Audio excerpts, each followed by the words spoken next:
नमस्कार दोस्तों, स्वागत है आपका हमारे official YouTube channel GS by Neeraj sir में। कैसे हैं आप सब? मैं उम्मीद करता हूं स्वस्थ होंगे, मस्त होंगे, अपनी तैयारी में व्यस्त होंगे। बट आज की जो क्लास है ये बहुत ही महत्वपूर्ण क्लास है। 10 का डोज 6 है। हमें उम्मीद है इससे पहले जो 5 क्लासेस हो चुकी हैं उसे आप लोग दे चुके होंगे, यानी 50 क्वेश्चन आप अपने कंप्लीट कर चुके होंगे। बेटा इससे कुछ हेल्प मिल रहा है या नहीं मिल रहा है, एक बार कमेंट के माध्यम से छाप दीजिए। हमें उम्मीद है कि ज़्यादा से ज़्यादा लोग हेल्पफुल होंगे, ज़्यादा से ज़्यादा लोगों का ये लाभ कर रहा होगा। मैं इतना नहीं जानता कि कितने लोगों का सिलेक्शन हो जाएगा, लेकिन मैं इतना ज़रूर जानता हूं कि ज़्यादा से ज़्यादा लोग 100+ स्कोर करके ही आएंगे, उसमें कोई डाउट्स नहीं होगा। फिलहाल हमने जो सपना देखा है बेटा 120/125 प्रश्न सही करने का देखा है, तो इस पे कितने लोग कारगर साबित उतरते हैं, इस पे कितने लोग एकदम एक्यूरेट सही उतरते हैं, ये हमें देखना है। आप जानते हैं प्रावैधिक कला में हमने सपना देखा था कितना 95/100 का, और 95/100 में अपना स्कोर कितना आया था बेटा 99/100 तक आया था। 99/100 तक। इसी ऊर्जा, इसी जोश के साथ हम लोग काम कर रहे हैं, इसी रणनीति पे काम कर रहे हैं। बस मेहनत आपको करना है, सिलेक्शन निश्चित रूप से होगा, उसमें कोई डाउट्स नहीं। 10 का जो ये 6वें क्रम का है बेटा, और 10 का डोज 10 क्वेश्चंस होते हैं रोज रात 10 बजे। उसका ये 6वें क्रम का टेस्ट है। उसमें जो है पहला क्वेश्चन समाहित किया गया है। कहा गया भारतीय कुमारियों का चित्र श्रृंखला किसकी रचना है? भारतीय कुमारियों का चित्र श्रृंखला किसकी रचना है? ऑप्शंस में है बद्रीनाथ आर्या, मनीषी डे, जॉर्ज क्रीट या फिर द्वारिका प्रसाद शर्मा। राइट आंसर कितने लोगों का आ चुका है ये जरूर देखना है। भारतीय कुमारियों का चित्र श्रृंखला बेटा जो अच्छी रचना मानी जाती है वो मनीषी डे। राइट आंसर बी के साथ बनेगा, B is the right answer. Next प्रश्न संख्या 2 की तरफ बढ़ते हैं। पूछा जाता है होनहार, विचित्र, मुराद, गोवर्धन, फतेह चंद्र और समरकंदी किसके दरबार के अच्छे चितेरे रहे हैं? ये मुगल शैली का क्वेश्चन है बेटा। पूछ रहा है होनहार, विचित्र, मुराद, गोवर्धन, फतेह चंद्र, समरकंदी किसके दरबार के चित्रकार थे? ऑप्शंस में है शाहजहां, हुमायूं, अकबर या फिर बाबर। राइट आंसर क्या बनेगा बेटा?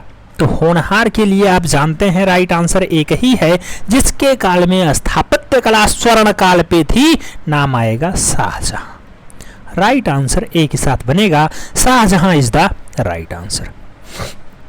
कितने क्वेश्चंस आपके एकदम सही बनते हैं बेटा? जब आप लाइव जुड़ पाएंगे तभी एग्जैक्ट वैल्यू आपकी पता चल पाएगी। मैं खुद देखता हूं कितने लोग लाइव हैं, कितने लोगों का कौन सा क्वेश्चंस का कौन सा आंसर आ रहा है, तो उसमें झूठ बोलने से कोई फायदा नहीं है। अभी आप अपना स्व मूल्यांकन करके अपना सुधार कर सकते हैं कि इस टॉपिक को हमें दोबारा पढ़ना है।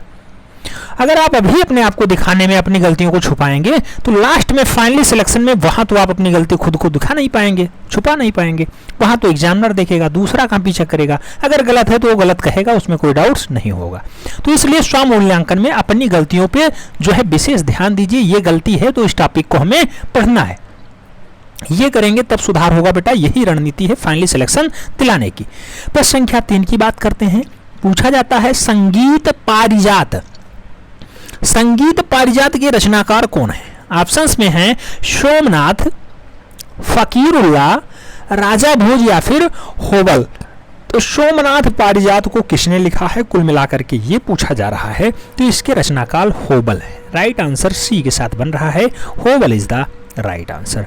प्रश्न संख्या 4 की तरफ बढ़ते हैं। 4 में पूछा जाता है बंगाल कला शैली जानी जाती है वास तकनीकी, ब्रूनो तकनीकी, फ्रेस्को तकनीकी या फिर पेस्टल रंग तकनीकी। तो बंगाल कला शैली जो जानी पहचानी जाती है बेटा वो वास चित्रण के लिए जानी जाती है। आप जानते हैं वास चित्रण के जन्मदाता आमनी बाबू हैं, आमनी बाबू हैं। बंगाल शैली को यही स्टैब्लिश करते हैं। तो वास तकनीकी के लिए पूरी बंगाल शैली ही जानी जाती है। राइट आंसर ए के साथ बन रहा है। प्रश्न संख्या 5 की तरफ बढ़ते हैं। 5 में पूछा जाता है नटीर पूजा, नटीर पूजा गंगा अवतरण चित्र श्रृंखला किसकी है? तो नटीर पूजा गंगा अवतरण चित्र श्रृंखला जो है ये किसकी मानी जाती है बेटा? ऑप्शंस में है राम गोपाल विजयवर्गीय, मनीषी डे, रविंद्रनाथ या फिर नंदलाल बसु। राइट आंसर किसके साथ बनेगा? नटीर पूजा यानी गंगा अवतरण चित्र श्रृंखला किसकी है बेटा? राइट आंसर नंदलाल बसु लगाइएगा। Master Musa is the right answer. Ganga अवतरण शीर्षक से भी इन्होंने रचनाएं की हैं, नटीर पूजा शीर्षक से भी इन्होंने चित्रण का कार्य किया है। नंदलाल बसु इसके लिए जिम्मेदार हैं। नंदलाल बसु राइट आंसर बन रहे हैं। D is the right answer. Next प्रश्न संख्या 6 बहुत महत्वपूर्ण क्वेश्चन है बेटा, स्टार लगाइएगा इसके ऊपर। कहा जा रहा है कौशल्या से आज्ञा लेते राम वनवासी यक्ष आदि प्रमुख चित्र किसका है? बेटा वनवासी यक्ष पूछे या फिर कौशल्या से आज्ञा लेते राम को पूछे, किसकी रचना है? के वेंकटप्पा की, छितेंद्रनाथ मजूमदार की, ईबी हैवले की या फिर शैलेंद्रनाथ डे की? तो कौशल्या से, माता कौशल्या से आज्ञा लेते राम को दृश्यित करने का काम शैलेंद्रनाथ डे ने किया है। राइट आंसर डे के साथ जाएगा, यानी C is the right answer. Shailendranath De is the right answer. Next प्रश्न संख्या 7 की बात करते हैं। 7 में पूछा जाता है भारत भवन की डिजाइन किसने तैयार की? भारत भवन बेटा कहाँ स्थित है? तो ये याद रखना है कि भारत भवन शब्द है तो भोपाल राइट आंसर बनेगा। अगर भारत में कला जुड़ जाए, कला भवन हो जाए, भारत कला भवन, तो राइट आंसर क्या होता है? BHU होता है। भारत भवन पूछा गया, इसकी डिजाइन किसने बनाई? ऑप्शंस में है Charles Korea, Sudhakar Sharma, DP राय चौधरी या फिर ब्रजेंद्र सिंह। बेटा भारत भवन के जो डिजाइन करता है उनका नाम है चार्ल्स कोरिया। तो राइट आंसर ए के साथ लगाइएगा, Charles Korea is the right answer. Next प्रश्न संख्या 8 की बात करते हैं। कहा जाता है चित्तकुशी आर्ट गैलरी, बेटा यूपी का एग्जाम है तो यूपी से क्वेश्चंस बनेगा। चित्तकुशी आर्ट गैलरी स्थित है, कहाँ पे स्थित है? ऑप्शंस में है कानपुर, आगरा, जम्मू या फिर वाराणसी। तो चित्तकुशी आर्ट गैलरी का संबंध बेटा कानपुर नगर से है। राइट आंसर ए के साथ बनेगा, Kanpur is the right answer. A is the right answer. Chittakushi art gallery कहाँ पे स्थित है? कानपुर में स्थित है। याद रखना, स्टार लगा के रखना, रिवीजन जरूर करना बेटा, निश्चित रूप से सफल होंगे, उसमें कोई डाउट्स नहीं है। बस ईमानदारी के साथ मेहनत करते रहिए, तैयारी करते रहिए, अपनी तैयारी में धार देते रहिए। प्रश्न संख्या 9 की बात करते हैं। पूछा गया एक दूसरे को पान का पत्ता देते राधा और कृष्ण, एक दूसरे को पान का पत्ता देते राधा और कृष्ण को चित्रित किया था, किसने? ऑप्शंस में है रवि वर्मा, नैनसुख, मनोहर या फिर निहाल चंद्र। तो बेटा एक दूसरे को पान का पत्ता देता चित्रण राधा और कृष्ण को मूल रूप से किस शैली में? तो चाहे राजस्थानी शैली हो, चाहे वो मूल रूप से पहाड़ी शैली हो, उसी का डाटा होगा, क्योंकि सबसे ज़्यादा कृष्ण लीलाओं के चित्रण वही मिलते हैं। तो इसको बनाने का काम निहाल चंद्र का रहा है। कमेंट के माध्यम से ये जरूर छाप दीजिएगा कि निहाल चंद्र किस शैली का अच्छा चितेरा रहा है। हमें उम्मीद है आप लोग सब कुछ जानते हैं, बस केवल और केवल धार देने की जरूरत है, थोड़ा सा पालिश करने की जरूरत है। प्रश्न संख्या 10 की बात करते हैं। पूछा जाता है अजंता म्यूरल पुस्तक के लेखक कौन है? अजंता म्यूरल पुस्तक के लेखक कौन है?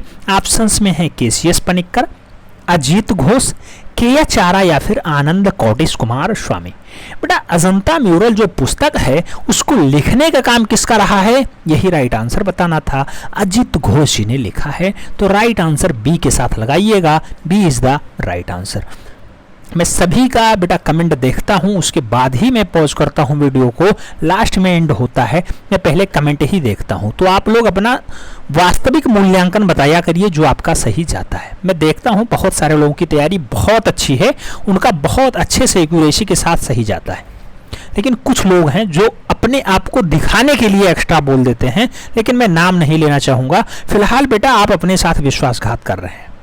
अगर गलत हुआ है तो उस पर प्रकाश डालिए कि हाँ ये टॉपिक मेरा गलत हुआ, इसे हमें दोबारा पढ़ना है। पढ़ने में क्या है, 1 से 1.5 घंटे लगेंगे, 2 घंटे लग जाएंगे मैक्सिमम। 2 घंटे पढ़ लीजिए, अगली बार से वो टॉपिक आपका गलत नहीं होगा। यही तो तैयारी की सटीक रणनीति है कि जो टॉपिक आपका कमजोर है उसे तुरंत पढ़ लेना है, अगले टेस्ट में वहां से क्वेश्चंस नहीं गलत होने चाहिए। बस ऐसा करेंगे, निश्चित रूप से आप सफल होंगे, उसमें कोई डाउट्स नहीं है। मिलते हैं नेक्स्ट में, तब तक के लिए जय हिंद, शुभ रात्रि।